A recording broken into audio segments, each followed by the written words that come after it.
Assalamu alaikum all, and a very good afternoon. I would like to welcome all of you into this session for defending organizations against cyber attacks with next generation SOC. Before we move on, let's have an introduction of myself.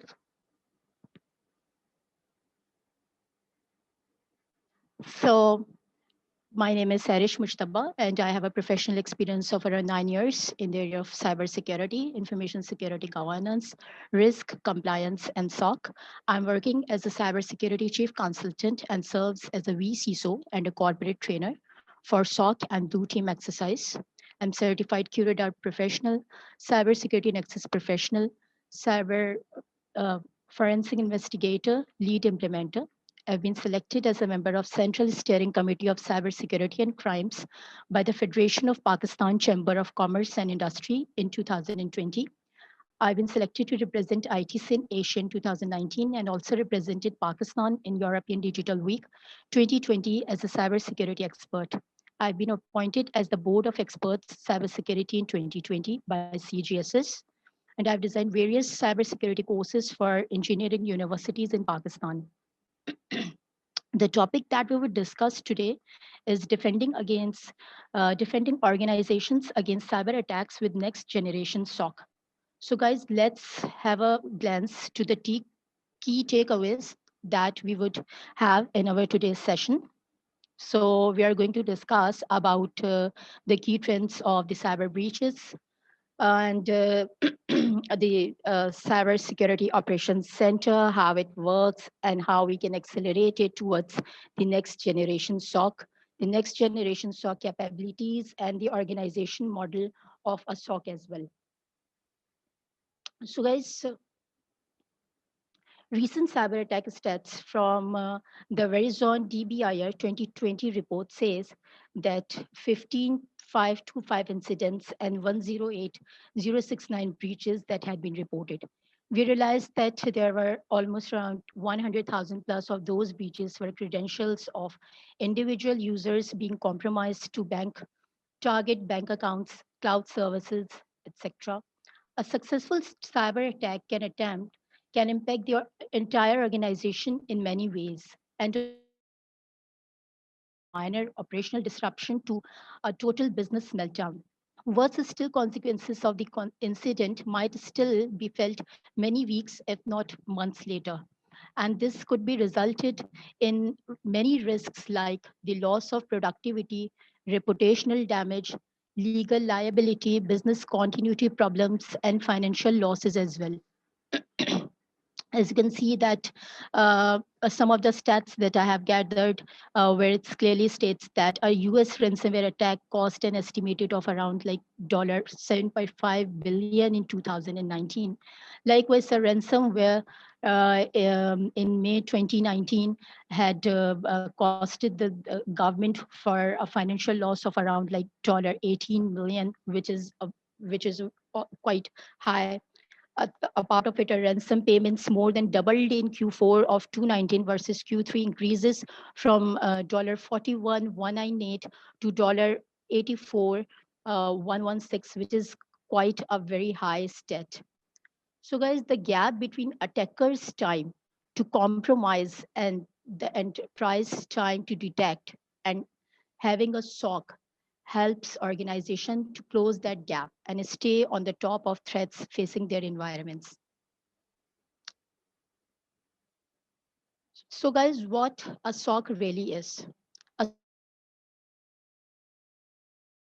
It's a facility that houses an information security team responsible for monitoring and analyzing an organization's security posture on an ongoing basis. The SOC team is the goal of the SOC team is to detect, analyze, and respond to cybersecurity incidents using a combination of technology solutions and a strong set of processes. These security operations centers are typically staffed with security analysts, engineers, as well as managers who oversee the security operations. SOC staff work close with the organizational incident response teams, which is called as the CERT as well, to ensure that security incidents or the cyber attacks are addressed quickly upon the discovery. So basically, Security Operations Center monitor, analyze the activity on networks, server, endpoint databases, applications, websites, and other systems, looking for anomalous activities that could be indicative of a security incident or compromise. The SOC is responsible for ensuring that potential security incidents are correctly identified, analyzed, defended, investigated, and reported. So, how a SOC runs or how it operates. A SOC cannot run without a technology. So the technology that is used to monitor a cyber attack is a SIEM solution. A SIEM software works by collecting log and event data generated by an organization's applications, security devices, and host systems and bringing it together into a single centralized platform and generates an alert or an offense if the rules are triggered. A SOC analyst analyzes these offenses and then performs a triage and validate if it's a false positive or alert or a true positive incident. If it's an incident, then a report is being made by the SOC analyst in order to have an efficient response to the CERT team or the security incident response team, which is already defined in the organization. So after the reporting of a cyber attack or a security incident, a SOC team makes a strategy for having a response of that security incident. The CERT team has that responsibility to overcome that response and to immediately respond upon whatever the SOC team has guided them and provided them the strategy for uh, for the incident resolution. In the end, all the evidences and activities that has been done from the initiation of the root cause analysis till the incident closure, all these activities are documented in the form of incident report. So this is how a SOC is going to work in an organization. So if you can see that the SOC gathers data from different solutions, which is depicted in this slide. SIEM gathers data from antivirus events, firewall logs, and other locations. It sorts this data into categories, for example, like malware activity, failed target attempts, successful attempts, successful logins.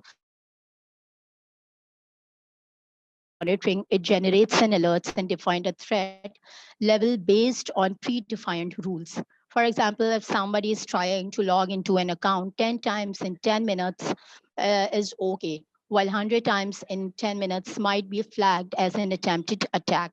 In this way, it detects threats and creates security alerts. Same custom dashboards and event management system improves to investigate efficiency and reduces the time wasted on false positive. Now, these alerts can be made to detect multiple analysis like the user behavior analysis or the UBA, EBA, EUBA, which is the user-based analysis, NBAD, which is the network-based anomaly detection, and suspicious patterns to detect a zero-day attack. Now, this is how a SIEM complements a SOC team, and the SOC team, with the help of successful SIEM implementation, can detect the various anomalies in the network, in the application level, in the database level, and in the operating system level. So a security incident, basically, security incident has a lot of categories, which is a resultant of the activity that has been performed by a SOC analyst. But there is a difference in security incident and data breach as well.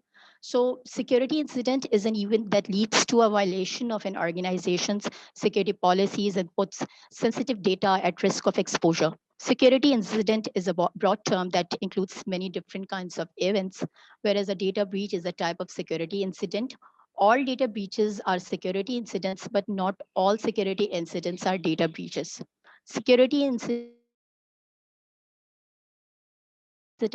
personal information or unregulated but sensitive data, such as the intellectual property. So data intrusion, it could mean someone gain unauthorized access to a system that contains personal data. It could also mean the loss or theft of a device that contains electronic personal data, as well as the loss or theft of physical documents that contain personal data, the corruption of sensitive data, or an incident that affects the availability of a personal data, such as a ransomware attack, which would be considered could be considered as a data breach as well. So there are a variety of types of events, which can include several categories like malware infections, distributed denial of service attacks, unauthorized access, insider breaches, unauthorized privilege escalations. So these are some sort of categories that can be termed as the security incidents. There can be several other examples, like there can be if an employee receives a phishing email, this could be classified as a security incident, whereas a hacker gaining access to a company's network is can be another example. And so these are some of the examples of security incidents, and these can be some of the categories of a security incident. So the number of security alerts will continue to overwhelm SOC teams who can't possibly make sense of the large volumes of threats manually. So this is one of the main reasons that why most of the organizations are accelerating themselves from the traditional SOC into the next generation SOC. So let's have a discussion upon the next generation SOC. So basically, a SAR is that platform which stands for security, orchestration, automation, and response. This term is used to define threats, vulnerability management, security incident response, and security operations automation. SOAR allows companies to collect threat related data from a range of sources and automate responses to low level threats. SAR system can help define, prioritize, and standardize functions that respond to cyber incident. In other words, SAR stacks enable organizations to determine the issues, define the solutions, and then automate the response. So there is that difference between SOC to next generation SOC, where all the response can be automated. So the efficiency can be more and more improved with the help of the workflows and with the help of the SOC playbooks. The system is often adopted by organizations to improve efficiency, making security more self operating. By removing the need for human assistance, threats and vulnerabilities can be responded to quicker, and workers can better prioritize their time. The software allows security teams to gain attack insight with threat rules derived from insight into attack techniques, tactics, and procedures, which is called as TTPs, and known indicator of compromise as well, which is called as IOCs. To do this, it uses with multiple threat intelligence feeds organized and analyzed to provide information on potential and current threats, which supplements threat detections. So basically, SAR replaces analysts by analyzing the threats as they arrive in real time, providing insight and recommendations, making the far easier decision making process. When placed in a certain security environment, SAR will start learning uh, the idiosyncrasies of the platform, plus analyzes the characteristics of every alert as it arrives in real time, and use that technology to intercept future cyber threats with similar characteristics. The basic function of a SOAR platform uh, is that the technology that enable organizations to collect security data and alerts from different sources, where incident analysis and triage can be performed using a combination of human and machine power to help define prioritize and respond to threats. activities according to a standard workflow. The next generation SOC has extensive capability for EDR, TI, and automated responses. By pairing automation with orchestration, you can set up the rules to handle some of the most common events as soon as they occur.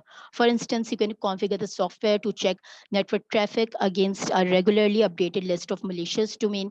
If a machine in your environment repeatedly attempts to contact one of these domains, the SOAR platform can automatically quarantine it until an analyst is available to investigate. In the meantime, the rest of the network is protected from the suspicious endpoint. Sets of rules which is called as the SOC playbooks, enable this SOC platform to take action automatically when a particular kind of incident occurs. Using this functionality, you can set up automated responses for the most common incident type. So correlating log data with threat intelligence to understand what exploit attackers are using and identify vulnerable elements of the infrastructure before they can be compromised.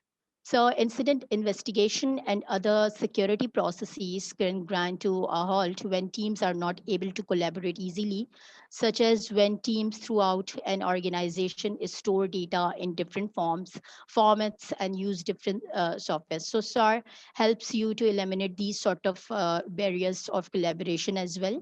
And in incident investigation and the other security processes can be more and more improved.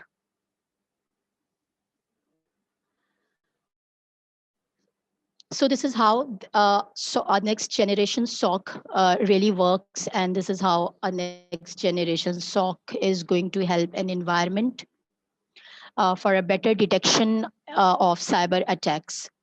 Now let's have a discussion upon the SOC organization model, which most of the organizations have adopted. So if you can see that there are different levels of SOC, which is the L1 SOC, L2 SOC, and L3 SOC, which are running in a SOC environment. So basically, when we talk about the tier one analyst, SOC analyst, they have that responsibility to receive and look into the alerts on daily basis. They review the most recent SIEM alerts to see their relevance and urgency and carries out the triage to ensure that a genuine security incident is occurring. And it oversees and configures security monitoring tools as well. Analyst or SOC layer addresses real security incidents, evaluates incidents identified by the tier 1 or the L1 SOC, and uses threat intelligence such as updated rules and IOCs, that is indicator of compromise, to pinpoint affected systems and the extent of attack, and analyzes running processes and configs on affected systems. That is, they can help to carry out a complete root cause analysis, an in-depth root cause analysis, creates and implements a strategy for containment and recovery so that an incident can be handled effectively. The tier 3 or the L3 SOC is more experienced at a tier than the tier 2 analysts or SOC tier 2, and it deals with critical incidents, carries out the assessments and pen tests to assess the resilience of the organization and to isolate areas of weakness that need attention. It also reviews the alerts, threat intelligence, and security data, and identifies the threats that have entered the network and performs some of the deep dive investigations, which can be forensic investigation as well, right? So basically, all these layers are going to report to the SOC manager, L3 analysts reports to the SOC manager. Well, there is an additional layer as well, which is termed as the SMEs or the subject matter experts of different areas who helps the SOC team to have a deep investigation upon the incidents. Now, there is also a additional layer, which is the layer of threat hunters, who has that responsibility to identify or to hunt the threats on the organization's network layer and the other layers. So guys, there is an identifier addressed or predefined role of CERT as well, which is the Security Incident Response Team, and the objective of this team is that as a, an incident is being identified by the SOC team, they have that responsibility to address that incident and to handle that incident and perform operation as per the strategies of containing this threat, eradicating the threat, and to close this threat. So this is how a SOC really works, and this is what the SOC has, the hierarchy. Now this SOC team reports to the CISO or the CISO of the organization, who is the Chief Information Security Officer of the organization. So this is how a SOC works, and how this is how a SOC can be accelerated to a next generation SOC with the defined roles where the responsibilities of SOC can be performed in an efficient way so that the cyber attacks can be identified.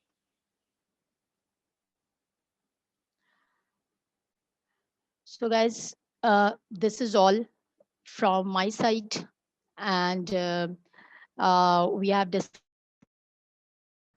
about the SOC, the next generation SOC, and the organizational hierarchies of SOC, so that if we want to implement at any level, it can help us in performing a better SOC and in order to establish a better SOC.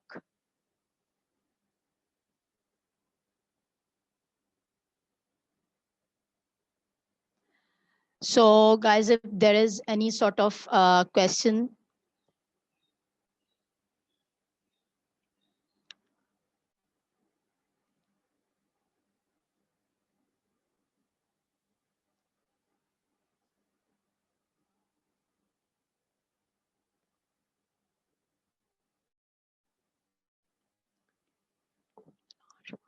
Okay, so how can SOC ensure that they have visibility and coverage over the large part of the organization assets? So guys, when we are planning to implement a SOC, this all depends upon the scope of the SOC, that how we are going to plan it, how we are going to make the coverage of the SIEM solution in order to identify the assets in our organization. The SOC scope or the implementation scope is a predefined step, and in that step, it is being made possible, or it is being made to understand that the coverage for the threat identification for external and internal parameters can be identified. So is there any other question?